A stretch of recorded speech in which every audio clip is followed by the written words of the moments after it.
요한계시록 3장 20절이 가장 유명한 말씀이겠죠. 볼지어다 내가 문 밖에서 두드리노니 누군지 내 음성을 듣고 문을 열면 내가 그로 들어가 그로 더불어 먹고 그는 나로 더불어 먹으리라 라고 말씀하고 계십니다. 라오디게아 교회에게 하시는 계시록 말씀이죠. 이 말씀을 가지고 오늘 설교를 함께 나눠보려고 합니다.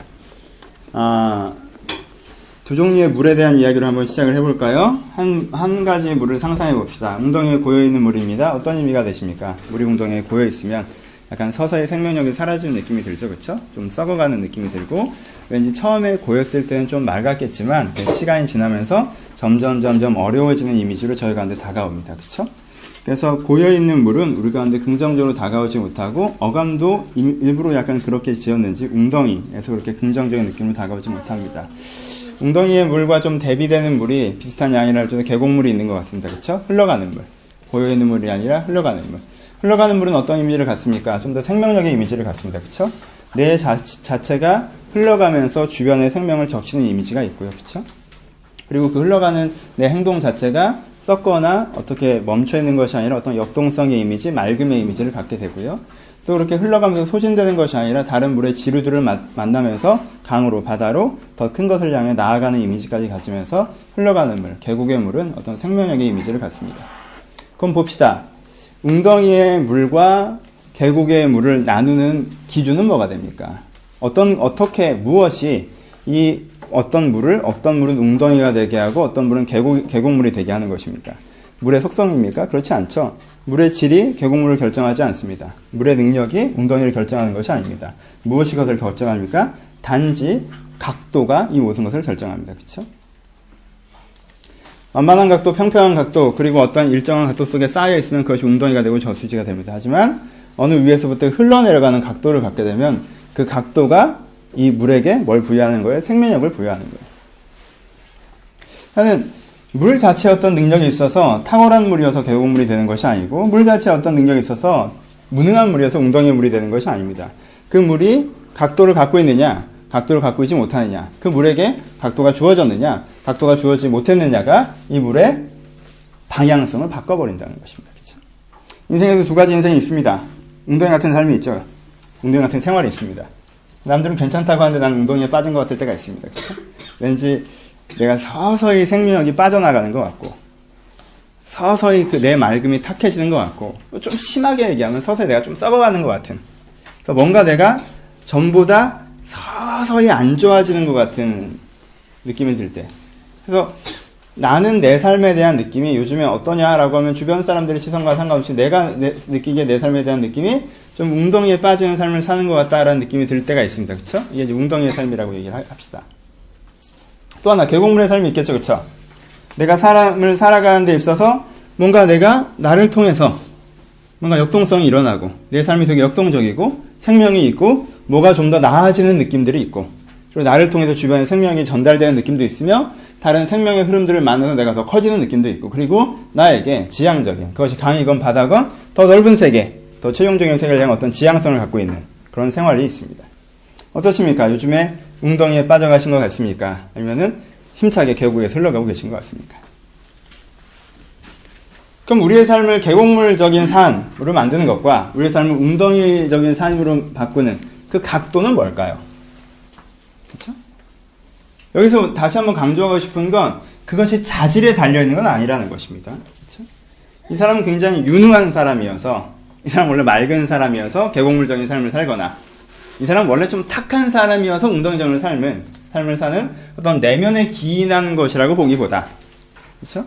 그 사람의 재능과 내면이 그것을 결정하는 것이 아니라 그거보다 조금 다른 부분이 있는 것 같은데 객관적인 어떤 능력이 아닌 다른 부분이 있는 것 같은데 인간에게 한 사람의 인생을 웅덩이적인 삶으로 살게 하는 것과 계곡물적인 삶으로 살게 하는 것을 가르는 그 인생에서 각도는 무엇이겠습니까? 그것은 기본적으로 오늘 얘기하는 메인 주제인데 그것은 지향성입니다. 그것이 그 인생의 각도가 됩니다. 지향성을 갖고 있는 사람은 역동성을 갖고 흘러가 나갑니다. 근데 지향성을 갖고 있지 않은 사람은 거기서 고여지기 시작합니다. 걔네 능력차가 아닙니다. 탁월하고 유능한 사람이 흘러나가는 것이 아닙니다. 지향성을 갖고 있는 사람이 흘러나갑니다. 무능하고 그런 사람이랄지라도 지향성을 갖고 있는 사람은 사회적인 평가가 어떨지는 성과가 어느 정도 나고 있던 간에 그 사람 스스로 느끼기에 자기의 인생은 역동적인 삶을 살고 있을 것입니다. 근데 지향성을 갖지 못하는 사람은 그 역동성을 갖지 못하고 어떤 고정화, 남들이 훨씬 더 괜찮다고 얘기할지라도 나는 뭔가 서서히 내 생명의 기운이 빠져나가고 있다는 느낌으로 살아가게 된다는 것입니다. 지향성이 가릅니다. 대표적으로 그 지향성을 잃어버린 교회로 평가되는 교회가 이 라오디게아 교회입니다. 여러분 7교회에 대한 이야기를 다 읽진 않겠습니다. 하지만 여러분들이 나름대로 교회를 오래 다니신 분들은 기억들이 있으시겠죠? 다른 6교회는요 이렇게까지 욕을 먹지는 않았습니다. 그렇죠? 완전 욕만 잔뜩 먹은 교회가 라오디게아 교회입니다. 다른 교회는요 양가를 얘기하셨어요. 항상 네가 악한 것을 끊어내기에 열정은 있으나 너희가 사랑을 잃어버렸다. 네가 적은 믿음을 가졌으나 충성했다. 네가 순전하게 사랑했으나 그것 때문에 악한 것들이 들어오는 것들에서 철저하게 경계하지 못한 부분들이 있다. 다른 6교회는 어떤 평가를 받습니까? 기본적으로 사도교회가 좀 문제가 있긴 하지만 기본적으로는 역동성의 평가를 받아요. 너는 그래도 공의를 향해서 달려나가던 교회다. 네가 공의를 베풀었고 너 때문에 공의가 전달되었던 교회다. 하지만 이 부분이 좀 부족하니까 이 부분도 해보자. 네가 사랑을 향해서 달려나가던 교회다. 너를 통해서 사랑이 더 베풀어졌고 사랑의 영향이 미쳐져서 네가 어떤 영향을 미친 건 내가 알지만 이 부분이 문제가 이 부분도 더 잘해보자. 다른 대화는 이런 식의 대화예요. 그렇죠? 근데 여기는 얘기를 시작하자마자 넌 차지도 않고 덥지도 않고 토해버리고 막 이렇게 얘기합니다. 다른 교회들은 뭔가 지향성을 가지고 역동성을 갖고 있는 교회. 그래서 어떤 계곡물적인 삶, 나아지고 생명을 전파하고 있는 교회인데 이 교회는 어떻다는 거예요? 이 교회는 또 아니라는 거예요. 차지도 덥지도 않고 미지근하다라고 합니다. 좀 지금 제가 썼던 비유처럼 약간 고여있다는 개념입니다. 그렇죠? 아무 일도 일어나지 않는다는 거예요. 너를 통해서는. 너에게는 아무 일도 일어나지 않고 너도 교회고 여러분 라오디게아 교회도 7교회에 속하는 교회입니다. 얼마나 은혜롭게 시작한 교회입니까? 소아시아를 대표하는 교회 중에 하나입니다. 그냥 세운 게 아니에요. 이단 교회가 아니라고요. 은혜 가운데 세워진 교회고 성령으로 세워진 교회고 사역으로 세워진 교회고 7교회 중에 하나로서 대표성을 띠는 교회입니다. 그렇죠? 이 은혜의 흐름 중에 분명히 있었는데 어느 시점에서 이것이 완전히 어떻게 된 거예요?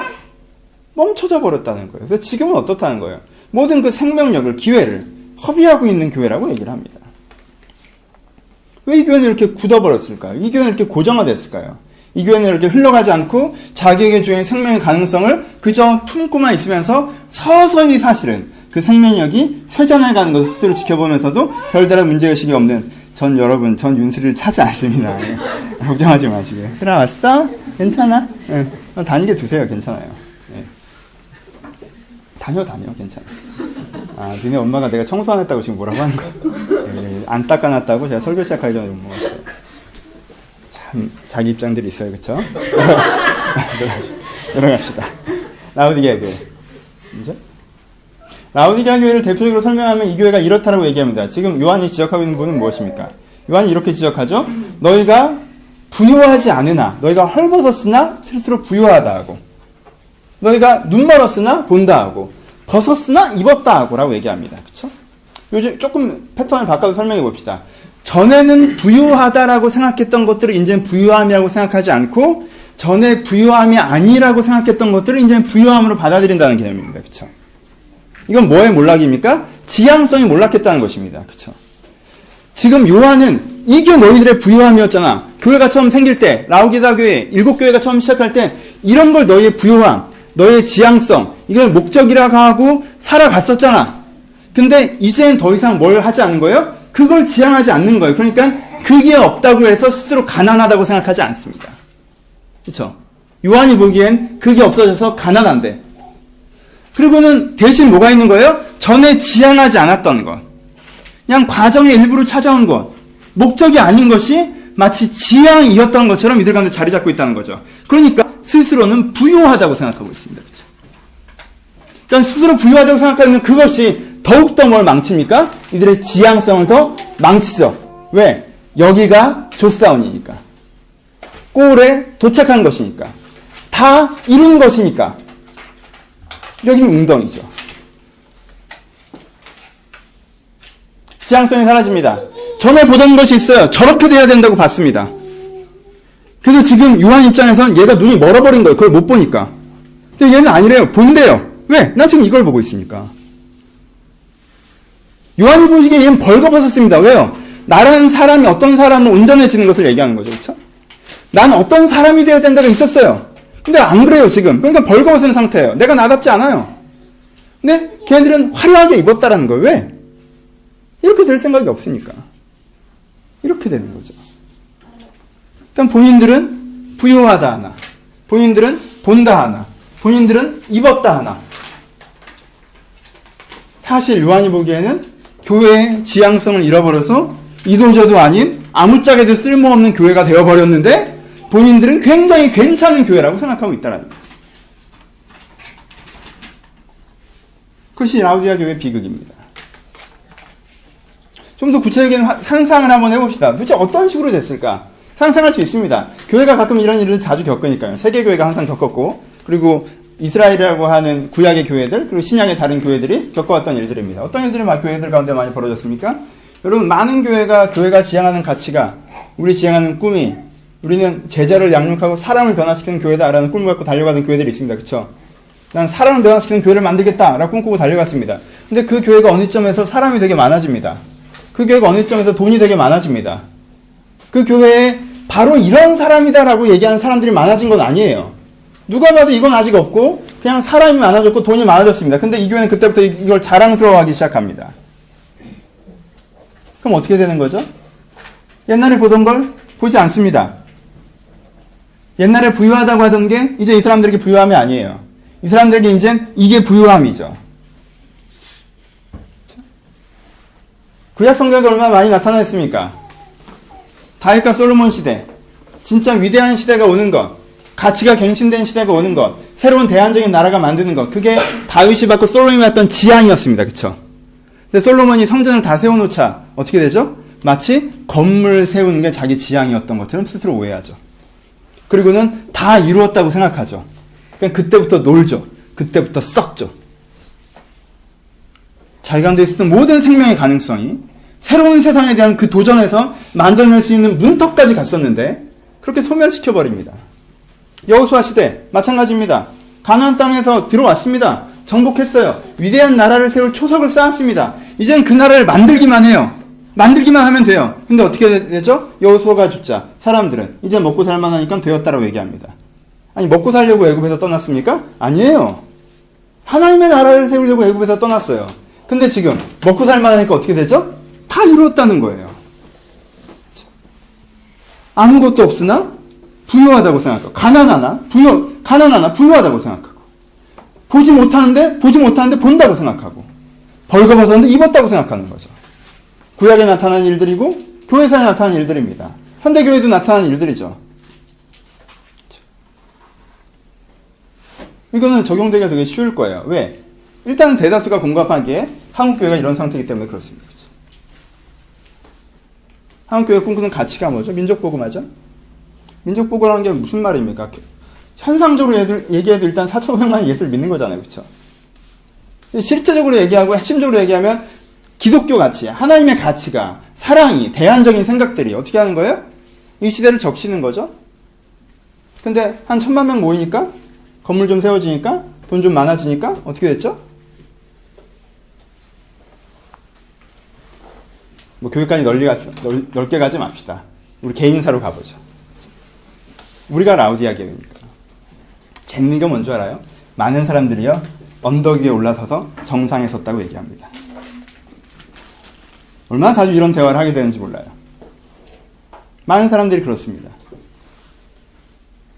여러분들 중에 대부분 대학 때 저랑 얘기할 때, 여러분들이 사회 초년생 때 저랑 얘기할 때, 저와 잘 먹고 잘 살고 연봉 많이 주는 데가 좋은 데라고 얘기하는 사람 누가 있습니까? 여러분들 다 비전을 얘기하지 않았나요? 지향을 얘기하지 않았나요?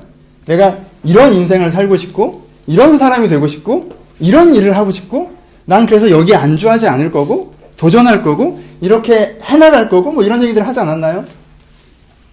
근데 이런 사람을 뭐가 망치는 줄 아십니까? 이런 사람을 망치는 건요, 극도 위기가 아닙니다. 작은 성공입니다. 그러다가 웬만한 직장에 들어가기 시작하면, 어느 정도의 위치를 점유하기 시작하면, 갑자기 다른 얘기를 하기 시작합니다. 거기가 원래 목적이었던 것처럼, 거기가 원래 정착점이었던 것처럼. 그렇게 만족하는 것도 아니에요, 거기에서. 그게 되게 좋다고 얘기하지도 않습니다. 근데 그런 거라고 얘기하기 시작합니다. 결혼하신 분들도 있고 하실 분들도 있죠. 하실 분들. 여러분 결혼하는 게 목적이에요? 건강한 가정을 세우는 게 목적이에요? 예식장에 둘이 걸어 들어갈 때 여러분들이 꿈꾸는 게, 야, 그래도 혼자 늙어 죽지 않고 같이 사니까 좋다요? 아니면은, 야, 그냥 이제부터는 얘가 빨래는 해주겠지, 얘가 돈을 벌어오겠지, 이래서 들어간 거예요? 아니면 이 사람과 내가 새롭게 만들어낼 새로운 관계와 새로운 가정과 새로운 내 모습을 꿈꾸면서 걸어 들어가요? 그쵸? 무엇은 내가 주려 했는데, 그쵸? 어떻게 걸어 들어갑니까? 근데 어떤 사람들은 결혼했다는 사실에 굉장히 큰 만족감을 느낍니다. 그리고 굉장히 그냥 편안하게 되는 대로 움직이기 시작합니다. 원래 그게 목적이었던 것처럼. 이게 언덕이 주는 위기입니다. 사람들은요, 정상을 보면 걸어가다가 작은 언덕에 올라와서 뒤를 한번 돌아보면 그 아래가 좀 보이죠? 그러면 거기서 원래 여기를 오려고 했던 사람이냐 굳는 습성이 있다라는 거예요. 이 정도에 만족하는 습성이 있다라는 거예요. 이게 원래 목적이었던 것처럼. 근데 그런 순간 어떻게 됩니까? 여러분, 그 정도면 그래, 내가 100은 안 해도 한 50은 했지, 내가 100은 안 해도 한 70은 했지, 그렇게 되는 거예요? 아니에요. 부유했던 자가 가난해지는 것이며, 보았던 자가 보지 못하는 것이며, 입었던 자가 헐벗게 되는 것입니다. 방향이 바뀌어지는 거예요. 그때부터 우리 가운데 웅덩이의 삶이 시작됩니다. 솔직히 얘기해 보십시오. 여러분들 언덕 위에 올라오면 어떻게 됩니까? 행복합니까? 그 언덕 위에서? 초막을 짓고 자유롭고 행복하게 삽니까? 아니에요. 인생의 고장 이거였나? 라는 생각 같은 게 찾아오기 시작입니다. 인생의 고장 이거였나? 직장생활의 고장 이런 거였나? 내가 이러려고 여기까지 이렇게 열심히 들어온 건가? 결혼생활의 고장 이런 거였나? 내가 그러려고 이렇게까지 한 건가? 아, 내가 그냥 사는 게 그냥 이런 건가? 나 이렇게 살자고 내가 그렇게 아둥바둥 산 건가? 이렇게 거꾸로 들어오기 시작하죠? 그렇죠? 느껴지십니까? 생명이 빠져나가는 것을? 여러분들 언덕 위에 올라서서 지향성을 잃어버리는 순간, 그래서 웅리가 되는 순간, 그렇게 서서히 여러분들의 삶에서 생명력은 빠져나간다는 것입니다. 의견이 분명해졌어요. 그렇죠? 그렇게 되는 것입니다. 여러분 지향성을 잃어버리진 않으셨습니까? 여러분 어떤 인생 살고 싶으십니까? 어떻게 살고 싶으세요? 어떤 관계, 어떤 가정을 꿈꾸십니까? 여러분 어떤 교회를 꿈꾸십니까? 어떤 사회를 꿈꾸십니까? 우리는 자주 지향이 피곤한 것이라고 오해합니다. 지향성을 갖고 역동적으로 살고, 그건 좀 피곤하고, 그거는 20살 때 막 깃발 들고 뛰는 거 했는데, 이제는 좀 그런 건, 깃발 들고 뛰어 힘들고, 그냥, 그렇게 꼭 지향하고, 역동적으로 살고, 그래야 돼요. 이렇게 아름다운 웅덩이 있잖아. 아름다운 웅덩이. 잔잔한 호수. 네?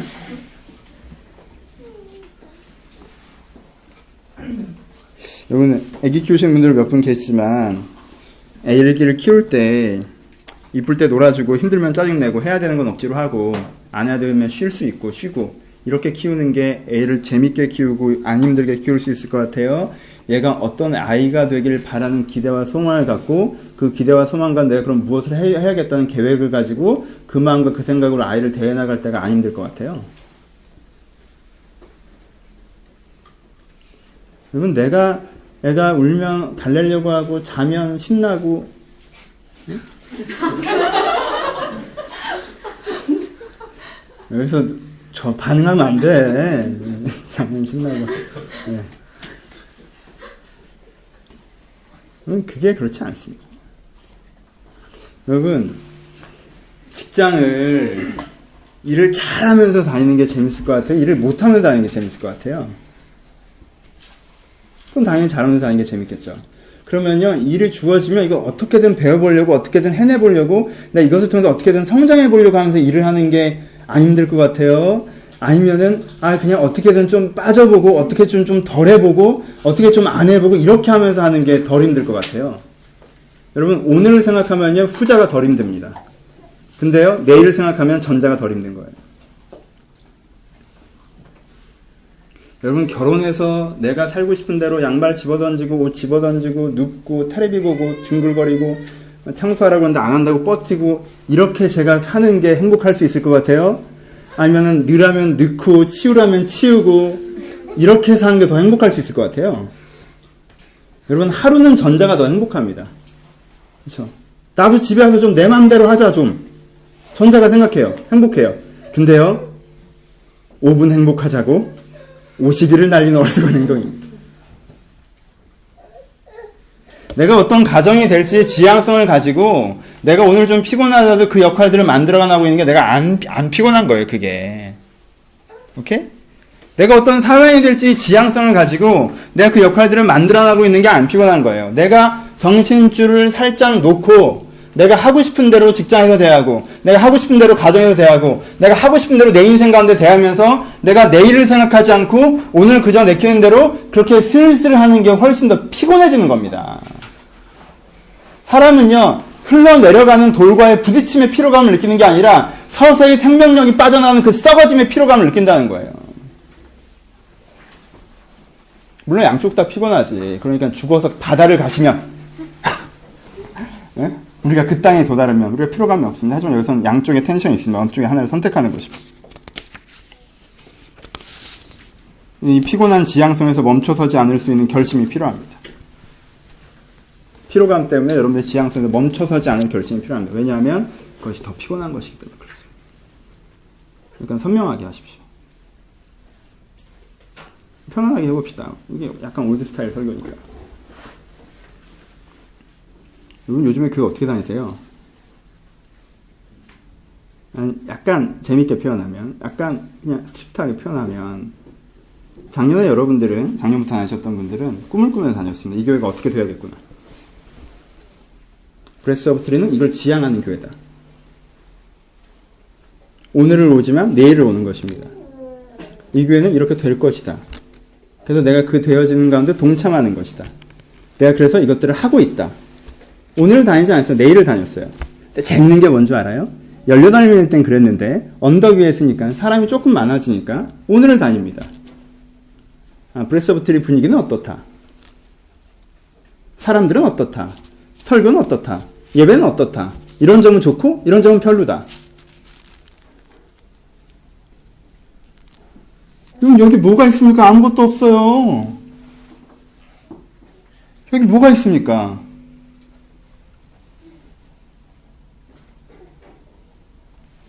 이 교회에서 오늘을 보는 순간 이 교회는 존재감의 끝을 맞이합니다. 여러분들 오늘을 보는 시기가 길어지잖아요. 여기는 서서히 몰락할 겁니다. 안 그래요? 우리는 아무것도 구현되지 않았어요. 아무것도 구현되지 않았어요. 지향성 하나가 이 교회의 동력입니다. 근데 이 교회의 오늘을 보고 내가 다니고 싶은 대로, 이러니까 사람들이랑은 이렇게 지내고 예배는 이렇게 드리고 성경 공부 이렇게 하고 모임은 이렇게 하면 좋겠다. 요거 좋네. 요건 별로네. 요렇게 하면 되겠네. 라고 다 각자의 입장에서. 그럼 이 교회가 나만 할 것 같아요? 나만 할 것 같죠? 지금은 나만 할 것 같죠? 이게 안 나만 합니다. 안 나만 합니다, 여러분. 그렇게 존재할 수 있는 게 아니에요. 그렇게 되지 않습니다. 이해되죠? 근데요, 여러분 인생도 그렇습니다.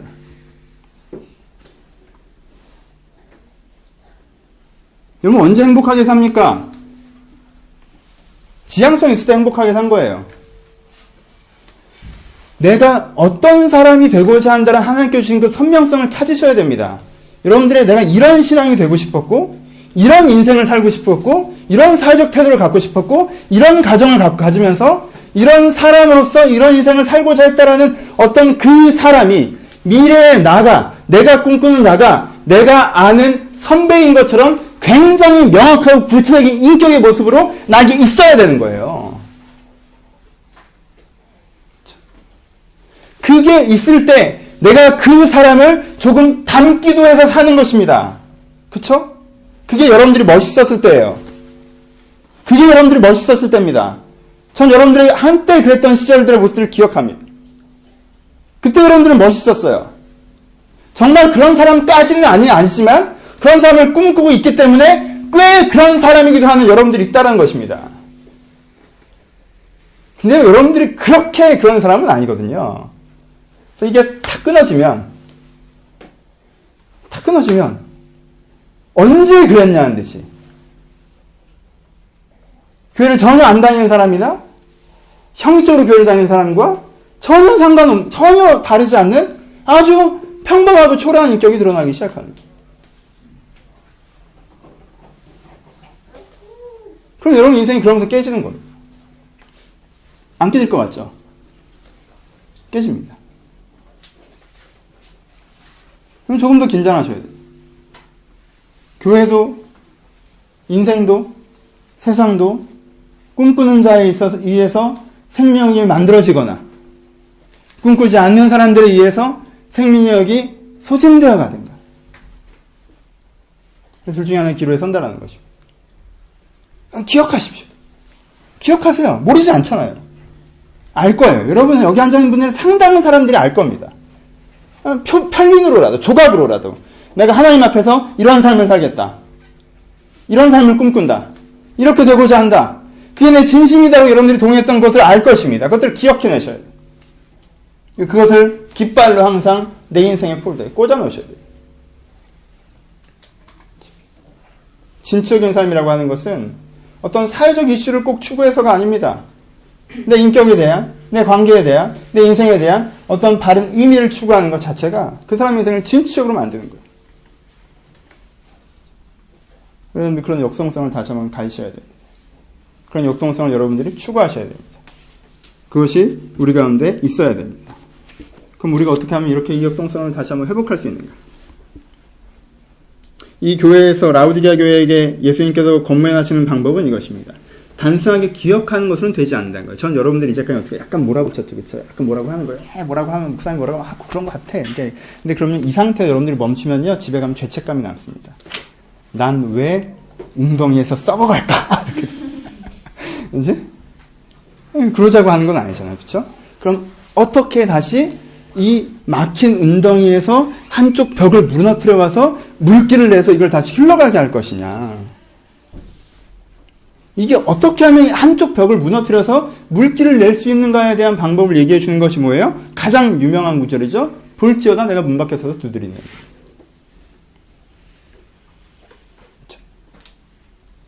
여러분 기억하셔야 돼요. 내가 그런 지향성을 가진 게 언제예요? 여러분들 신앙적 지향을 얘기하는 거예요. 신앙적인 지향을 가진 게 언제예요? 하나님께서 여러분들 찾아오셔서 무엇인가 말씀하셨을 때예요. 그쵸? 어떤 마음인가 주셨을 때예요. 그게 성경을 통해서든 설교를 통해서든 기도를 통해서든 지나가다 명상을 통해서든 묵상을 통해서든 하나님께서 그래서 내가 이런 인생을 살아야겠다라고 하나님께 여러분들에게 마음으로 동감되게 주셨을 때가 있어요. 그쵸? 그때는 동감이 됐었는데 지금 동감됐다는 사실만 기억하고 있어요. 아, 그럼 이 기억으로 견뎌보자? 그렇게 되는 게 아니에요. 이 기억을 통해서 다시 뭘 추구해야 됩니까? 그때 그 동감을 추구해야 되는 거예요. 그때 그 동감은 어떻게 나한테 다시 한번 회복될 수 있어요? 다시 한번 주가 나를 찾아오시면 회복될 수 있죠. 그렇죠? 그래서 우리가 추구하는 게 뭐가 되는 거예요? 내가 지향적 삶을 추구하기 때문에 뭘 하자는 거예요? 내 문 밖에서 두드리시는 그리스도를 내 안에 다시 한번 초대하는 이 신앙 고백적인 역사가 우리 가운데 있어야 된다는 것입니다. 마음에 결단하지 마세요. 마음에 결단만 하지 마세요. 마음을 고쳐먹기만 하지 마십시오. 계획만 하지 마세요. 그래, 지향적으로 살아보자. 내가 옛날에 그렇기도 했었는데, 내가 그랬는데 맞아. 그래야겠네. 라고는 안 된다는 거예요. 그렇게 그때의 정보와 껍데기를 회복하는 것은 안 됩니다. 그런 식으로 시도해봐야 다시 한번 여러분들이 실패감을 들 거예요. 다시 한번 여러분들이 죄책감을 들 거예요. 그렇게 되지 않아요. 왜요? 그때는 그 마음이 있어서 했던 거지. 그렇잖아요? 그때는 그 마음이 있어서 했던 건데 그 마음을 회복하는 게 아니라 그 정보만 기억한다고 해서 그리 되겠습니까? 그러니까 마음을 회복해야 돼요. 마음을 회복하는 건 다시 한번 그리스도를 여러분 마음에 초대하는 거예요. 이런 것들을 기독교에서 뭐라고 합니까? 성령의 충만함이라고 얘기합니다. 지향성에 대한 이야기 이후에 성령 충만에 대한 이야기를 좀 하려고 하는 것입니다. 성령이 충만한 것은 여러분들이 어떤 이해하는, 목사의 설교가 이해되는, 그래, 내가 지향적 삶을 살지 않았구나. 그게 문제였어. 난 사람 웅덩이 같아. 이런 걸 지적으로 생각하는 지적 쾌감과 다릅니다. 여러분들이 가만히 정신없이 하다가 가만히 조용하게 촛불 하나 켜놓고 앉아있어서 내 마음이 좀 정리가 된 어떤 명상적인 영성과 다릅니다. 그리고 내가 뭔가 이렇게 됐으면 좋겠고 이렇게 되기를 원하고 하면서 어떤 위시를 하면서 마음이 오는 상상의 위로와도 다릅니다. 성령의 충만이라는 것은 하나님의 인격이 여러분 마음 한가운데로 가서 내가 없었던 마음과 의지와 에너지가 내 안에 다시 한번 살아나는 것이며 하나님의 생각과 마음과 의지가 내 안에 경험되는 것입니다. 이것이 성령의 충만함입니다. 그리고 성령은 항상 우리가 고백할 때 우리 가운데 오십니다. 우리가 정확한 고백, 하나님을 주인으로 인정하고 내가 지금 이 지향성 없는 삶, 오늘의 예를 들어본다면 내가 이런 수동적인 삶, 왜곡된 삶을 사는 것이 문제라는 자의식을 가지고 이 문제를 나 혼자 해결할 수 없다는 간장을 가지고 하지만 하나님께서 찾아오심으로 이 내면의 문제가 해결될 수 있다는 고백을 가지고 그렇죠? 예수님께서 이미 내 문 밖에 서서 기다리고 계시기 때문에 내가 내 죄를 인정하고 하나님을 초대하는 이 정확한 고백에만 서면 성령 충만은 언제나 여러분들의 마음에 회복될 수가 있습니다. 여러분, 이거에 대한 기독교적인 오해들이 좀 있어요. 저도 개인적으로 가지고 있었던 오해들이고, 성령 충만의 얘기를 좀 따로 길게 합시다. 예전에 저는 성령이 온다고 할 때 강권적으로 오신다는 생각이 굉장히 강했습니다. 난 어떻게 의도를 갖고 있지 않았는데 그냥 갑자기 막 우와 막 이렇게 막 우와 막 이렇게 오 이렇게 돼. 에? 왜요? 제가 처음에 은혜를 받을 때 그런 식으로 받았기 때문에 그래요. 경험에 의지하는 것입니다. 강권적으로 어릴 때 너무 어렸으니까 그렇게 줄 수밖에 없잖아. 중고등 예수 믿게 하려면 그 수밖에 없어요. 중고등은 어떻게 예수 믿게 합니까? 그 미친 애들을. 얘들이 제정신이에요? 고등학교 때 아무 생각 없이 수련회 가가지고. 수련회를 왜 갔어요? 남자 여자애들 수련회가 얼마나 좋아요. 집에 있어봐야 학원 가야 되는데. 그래서 간 거예요. 매년 가는 거니까. 그래서 가서 설교하길래 듣고 있고, 눈 감아서 눈 감고, 기도하려고 몇 마디 해보는데, 갑자기 여기서 이렇게 된 거예요. 눈을 떠보니까 새벽 3시고, 내가 무슨 짓을 했는지 모르겠고, 내 마음이 새로워져 있고, 처음에 이러실 때가 있죠. 강권적으로 역사하십니다. 그런 일 없다고 얘기한 게 아니에요. 하나님이 오죽이나 답답하시면, 원래는 안 그러셔야 되는데, 원그러시는 안 그러신 분인데, 여러분 인격을 무시하면서까지 뒤로 가서 그렇게 하시겠습니까? 근데 강권적으로 받는 애는 뭐가 없습니까? 인격적인 용납이 없죠. 그러니까 인격이 변화되지 않아요. 강권적인 은혜는요, 강권적인 성령 충만은요, 표적의 역할만 할 뿐입니다. 뭐예요? 하나님이 진짜 계시구나. 하나님 오시면 내가 변할 수도 있겠구나. 어떤 표적과 예표와 사인만 할 뿐입니다. 그러니까 강권적인 은혜를 받으면요, 떨어진다, 사라진다, 넘쳐, 이렇게 엎었다, 뭐 이런 식으로 표현돼요. 은혜를 받았다가 없는 거예요. 수련회 가서 양동이 같은 데 이렇게 은혜를 지고 내려오죠. 근데 한 3일 못 가요, 이거 엎어요. 그럼 이제 끝난 거예요, 이건. 6개월 기다려야 되는 거예요. 1년 기다려야 되는 거고. 그렇죠? 이런 식의 성령관. 강권적인 성령. 거기서 좀 더 진행되면 은혜의 자리를 찾아가야 된다고 저도 생각했던 시절이 있었습니다. 디플 저 좋아했어요. 디사이플스. 디플반은 거의 은혜를 받았어요. 하나님 꼭 디플에서 저에게 말씀하셨어요. 진짜 이해가 안 가. 전 디플 찬양을 싫어하거든요. 근데 디플에서 은혜 받은 경우가 되게 많아요. 뭔가 말씀하시고, 찬양 입혀서 말씀하시고. 그러니까 그렇게 되면 어떻게 됩니까? 그렇게 되면 찾아다니죠. 전 오살리 기도원도 가고, 금식 기도원 가서 막 톡으로도 들어가 보고, 본당 들어가면 이상한 얘기 자꾸 하니까 또 막, 오살리는 진짜 이상한 얘기 많이 해요. 이상해. 다 종교 같아. 톡으로도 들어가 보고, 강남 금식 기도원도 가보고, 예수원도 가보고, 그렇죠? 아주 유명하다는 집회는 가보고, 은혜 자리를 찾아다녀야 된다. 성령 받으려면 어떻게 돼요? 성령이 오신다고 하는 데를 뛰어가야 돼요. 그렇죠? 성령 받으려면 뛰어가서 거기 딱 서 있어야 돼. 이번에 목동에 오신다. 목요일에 디프레. 그럼 목요일에 거기 뛰어가서 서 있어야 되는 거예요. 그런 식으로 받으러 다녔어요. 은혜 자리를. 어떤 사람들은 그렇게 얘기해요. 어떤 사람들은 은혜라는 게 성령 충만이라는 게 그런 게 아니라 그냥 네가 일상적으로 느끼는 게 말씀을 읽고 깨닫고 그래 이거였구나 지적해가 명상하니까 왜 묵상하니까 생각이 좀 정리되는 거 이런 게 다 성령의 충만함이다라고 얘기하시는 분들이 그게 영적 도전이긴 해 하지만 이게 성령 충만이랑 좀 다릅니다. 그렇죠? 성령 충만까지 인도하는 거예요. 그렇죠? 인격적인 직접적인 교제까지 인도하는 과정성이 그것 자체가 성령 충만은 아니에요. 근데 저는 그렇게 생각했던 적도 있었어요. 왜? 강권적으로 하니까 잘 안 오고 강권적으로 한다고 생각하면 내가 할 일은 뭐밖에 없어요? 기다리는 것밖에 없잖아요. 그렇죠? 기다릴 땐 어떻게 기다리는 게 좋아요? 기다리는 걸 잃어버리고 기다리는 게 좋죠. 그러니까 성령 충만 어떻게 돼요? 잊혀지죠. 그렇잖아요. 그러면 놀이공원 가서 놀이공원 탈 때 줄 쓴다는 거 생각하면서 기다리면 얼마나 힘들어요. 그냥 논다 생각하고 게임도 하고 장난도 치고 그래야지 탔네 이렇게 가는 거란 말이에요. 그러니까 성령 충만을 강권적으로 생각하면 성령 충만 잊고 삽니다. 그렇죠? 그렇죠? 잊고 살아요. 하지만 여러분 제가 저 개인적인 모든 고민이나 개인적인 체험이나 개인적인 오해를 통해서 지나오면서 제가 지금 인정하고 지금 깨닫는 것은요. 성령 충만이라고 하는 것은요. 내가 정확한 그 고백에만 쓰면 언제나 어디서나 오십니다.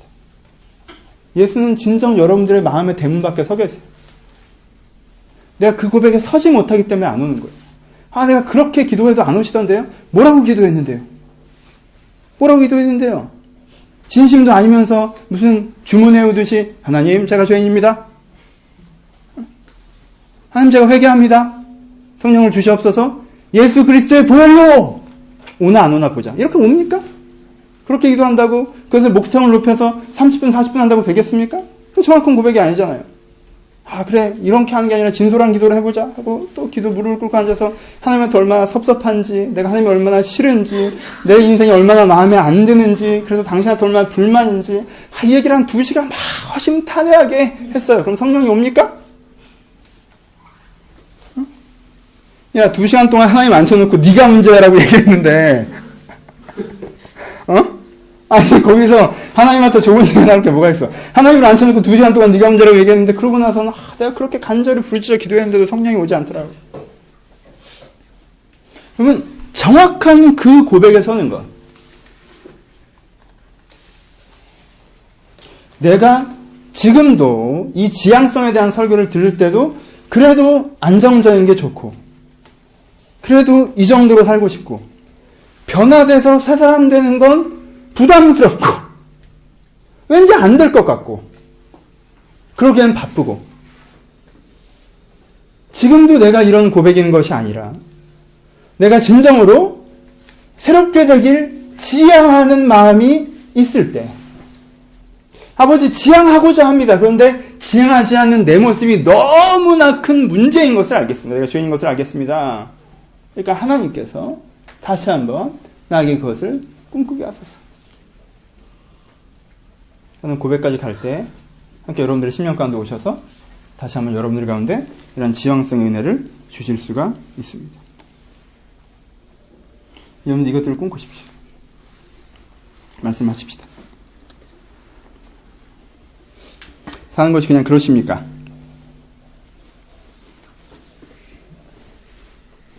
사는 게 그냥 그러니? 라고 하는데 예! 라고 마음속에 대답이 되시는 분이라면 그 문제다.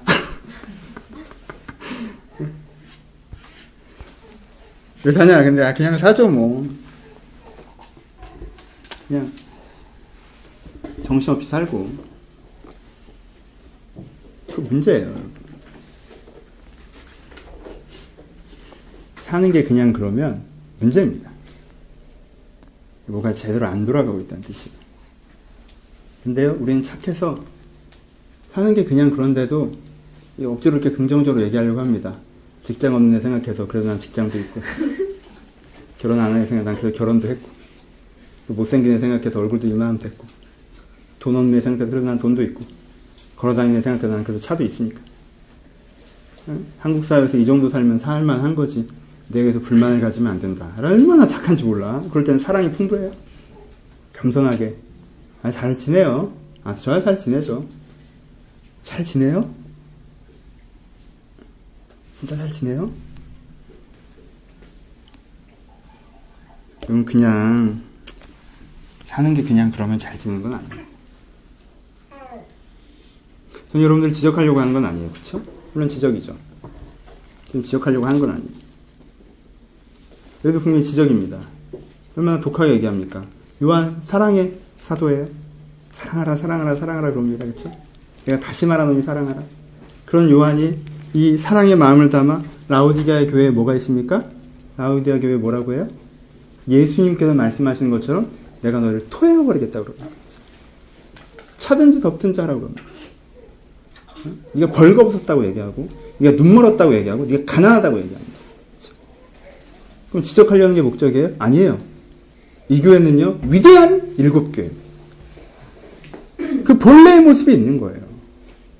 이 위대한 7교회의 가능성이 있는 것입니다. 다른 교회 못지않게 아니면 더 위대하게 시대를 바꿔나갈 수 있는 그 사명과 열정과 은혜와 가능성이 담겨져 있는 교회예요. 그러니까 지금 이 요한은 이 라오디게아 교회에게 사형 선고를 하고 있는 것이 아닙니다. 빨리 문을 열으라는 거예요. 두드리고 있다라는 거예요. 문만 열면 된다는 거예요. 지금부터라도. 여러분 이 작은 믿음을 가지십시오. 당신의 안에 사는 게 그저 그러고 이것이 문제라는 걸 알겠는데 이걸 문제라는 거 알기까지 멈추시면요. 마음만 더 피곤해져서 텔레비 보고 싶어져.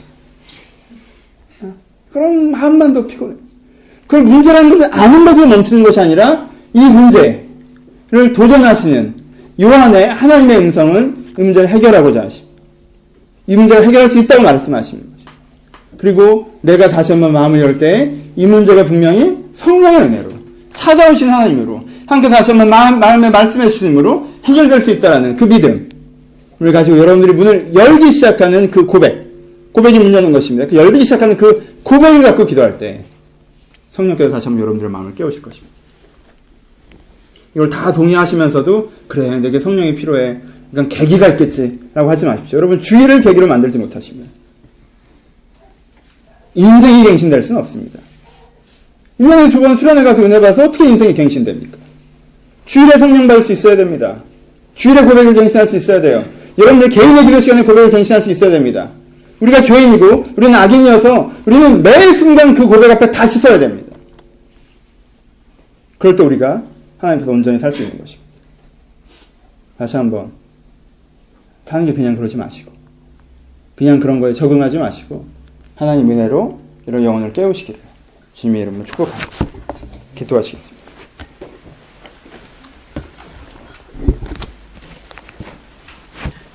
처음으로 기도할 때는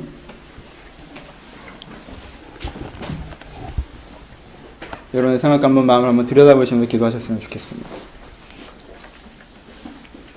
왜 그냥 지시는지 진짜 사시는지 그냥 그거는 그냥 딱 알 수 있는 거예요. 웅덩이입니까 계곡입니까? 웅덩이라면 흘러갑시다. 한쪽 맥만 무너뜨리면 다시 흘러가는 겁니다. 주님 제가 웅덩이 같은 내 가능성과 생명력이 소진되는 삶을 살지 않게 하시고 계곡 같은 생명력을 퍼뜨리고 생명력을 얻는 삶을 살게 하여 주시옵소서.